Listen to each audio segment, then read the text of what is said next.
Good day to you all. நாம் ஒரு மொழியை கற்க வேண்டுமாயின் நம்மிடம் இருக்க வேண்டிய அத்தியாவசியமான பண்பு இடைவிடாத பயிற்சி, கன்ஸ்டன்ட் பிராக்டிஸ்.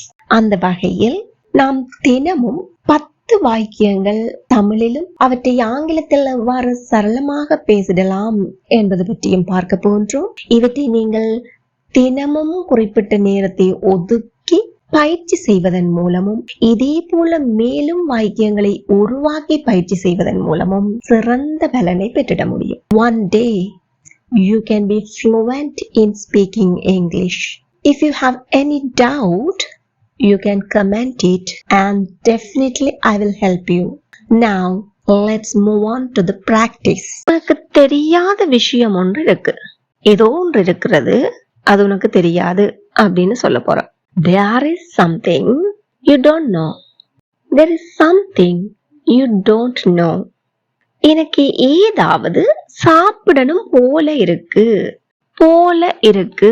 இதை நாங்க ஆங்கிலத்துல feel like அப்படின்னு சொல்வோம். ஒரு வாக்கியத்தின் எழுவாய் third person singular ஆயின், அதாவது பேசப்படுகின்ற ஒருமை எழுவாயின் feels like, singular subject S form, feels like என்றவாறு அமையும். மிகுதி அனைத்து சந்தர்ப்பங்களிலும் feel like அப்படின்னு சொல்வோம். feel like or feels like, இதுல எது பயன்படுத்தணும்ன்றது சப்ஜெக்ட பொறுத்தது. இங்கு எனக்கு, நான் என்பது third person singular subject அல்ல. பேசப்படுகின்ற ஒருமை எழுவாயா? இல்ல. Very good. அப்போ I feel like eating something. I feel like eating something.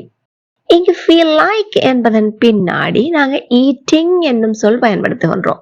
eat என்பது உங்கள் அனைவருக்குமே தெரியும், சாப்பிடுறது. eating என்பது eat என்பதன் ing form. அப்போ இங்கு eating என்பது பிரதான வினைச்சொல்லாக வந்துள்ளதா? நிச்சயமா இல்ல. eating என்பது ஜெரண்டாக வந்துள்ளது. ing ஃபார்ம்ல இருக்கிற தொழிற்பெயர். அப்போ இங்கு வினைச்சொல்லாக பயன்பட்டது என்ன? feel. I feel like eating something. Again, I feel like eating something. எனக்கு ஏதாவது குடிக்கணும் போல இருக்கு. I feel like drinking something. I feel like drinking something. இங்க இந்த I என்பதற்கு பதிலாக she என்பது பயன்படுத்தப்பட்டிருக்குமாயின் she feels like எவ்வாறு அமைந்திருக்கும்? she feels like. it என்பது பயன்படுத்தப்பட்டிருந்தால் அப்போதும் it feels like. அப்போ we என்பது பயன்படுத்தினால் we feel like. ஏன் we என்பது first person, third person இல்ல, அதோட சிங்குலரும் அல்ல. ரொம்ப இலவா இருக்கா? உனக்கு அவர்களை தெரியுமா? உனக்கு தெரியுமா? Do you know? அவர்களை தெரியுமா? Do you know them? Do you know them? Again, do you know them? நீங்க ஒருவரை ஒருவர் அறிந்திருக்கிறீர்களா? ஒருவரை ஒருவர், இது எப்படி ஆங்கிலத்துல சொல்லலாம்? each other. எல்லாரும் வாய்விட்டு சொல்லி பாருங்க. Very good. Do you know each other? Do you know each other? எங்கூட சேர்ந்து சொல்லி பாருங்க. Do you know each other? எவ்வளவு சீக்கிரமா வர முடியுமோ வந்துவிடு. உனக்கு சாத்தியமா இருக்கிறது எவ்வளவு மேக்சிமம் உனக்கு சாத்தியமா இருக்குமோ அவ்வளவுக்கு நீ அந்த செயலை செய்ய என்பதுதான் இதனுடைய அர்த்தம். அப்போ வந்துவிடு, வா, come as soon as possible. come as soon as possible. அப்ப தேவையில்லாத வகையில நேரத்தை வீணடிக்காத. உனக்கு எவ்வளவு சீக்கிரம் முடியுமோ வா. come as soon as possible. எவ்வளவு சீக்கிரமா செய்ய முடியுமோ செய்து விடு, நேரத்தை வீணடிக்காத. do as soon as possible. do as soon as possible. அப்ப இந்த 2 வாக்கிய அமைப்புகளையும் வைத்து உங்களுக்கு விளங்கிக் கொள்வது என்ன? உங்களுக்கு தேவையான செயலை குறிக்கின்ற வினைச்சொல்லை முதலாவதாக சொல்கிறீர்கள். அதுவும் V1 வடிவத்தில் சொல்ல வேண்டும். அதுக்கு பின்னாடி as soon as possible என்கின்ற வடிவத்தை பயன்படுத்துகின்றோம். நான் தற்சமயம் வேலையாக இருக்கிறேன்.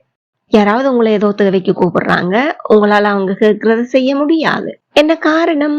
நான் தற்சமயம் வேலையாக இருக்கிறேன். I am busy at the moment. I'm busy at the moment. Again, I'm busy at the moment. எனக்கு நேரமே இல்ல. I don't have time. I don't have time. Again, I don't have time. நான் உன்னிடம் நாளை பேசுகிறேன்.